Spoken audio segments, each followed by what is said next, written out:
Olá, meu nome é Dalila Vitória. Estou gravando esse vídeo com o intuito de ajudar alunos que estão ingressando na vida acadêmica agora, seja no nível superior, técnico, a fundamentar, elaborar, construir suas respostas, tanto em trabalhos quanto em avaliações, provas, etc. A primeira dica é que vocês façam citações, coloquem argumentos com citações de autoridade, informações de autoridade, porque isso será necessário para fundamentar a sua resposta. É imprescindível que o aluno, na hora de escrever, fuja totalmente do senso comum. O que é o senso comum? É aquilo que qualquer pessoa, independente do grau de instrução ou de especialização no assunto, consegue inferir. Você não, você está estudando determinado assunto de uma maneira técnica e rigorosa. Desta forma, precisa fundamentar e trazer autores, citações e outras coisas que tragam base para a resposta que você está construindo. A segunda dica é estruturar o texto de maneira correta.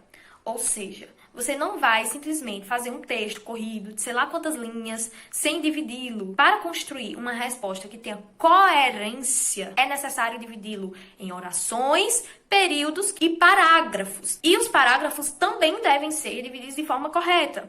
Você precisa dar um espaço entre o parágrafo e, caso faça translineação, ou seja, divida uma palavra entre uma e a outra linha, dividi-la de maneira correta, através de suas sílabas, tá? Então, é necessário que o corpo geral do seu texto seja organizado. Mas outra coisa importante, esses parágrafos, períodos, etc., precisam ter um ponto de convergência. Eles precisam ter um encandeamento de ideias, ou seja, precisam conversar entre si. Você não vai falar de sol em um parágrafo e de terra em outro, sem interligá-los. E isso você fará através dos conectivos. Então, separe-os, não faça períodos muito longos. Evite truncamentos, que é separar frases que deveriam estar juntas, ou justaposição, que é juntar frases que deveriam estar separadas. Como eu já citei antes, tente interligar os seus parágrafos e períodos com conectivos.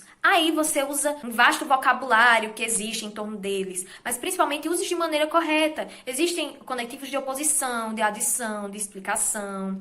Então você precisa usá-los, cada um com a sua função específica, de modo a cooperar para entender o texto que você está construindo. Essa outra dica tem a ver com alguns termos que usamos. Eu vou citar alguns aqui que são os mais ditos no nosso tempo atual, que são capitalismo, comunismo, socialismo, liberalismo, etc. Todos esses termos são usados vastamente pelas pessoas. Muitas vezes elas os colocam de maneira equivocada. Então, quando você for construir seu texto, se você for usar conceitos, palavras que você não domina, evite. Tente mudá-las para outras palavras ou outros termos. Procure sinônimos que desempenhem função parecida. Essa outra dica tem muito a ver com a compreensão do texto ou do que é pedido para você, tá?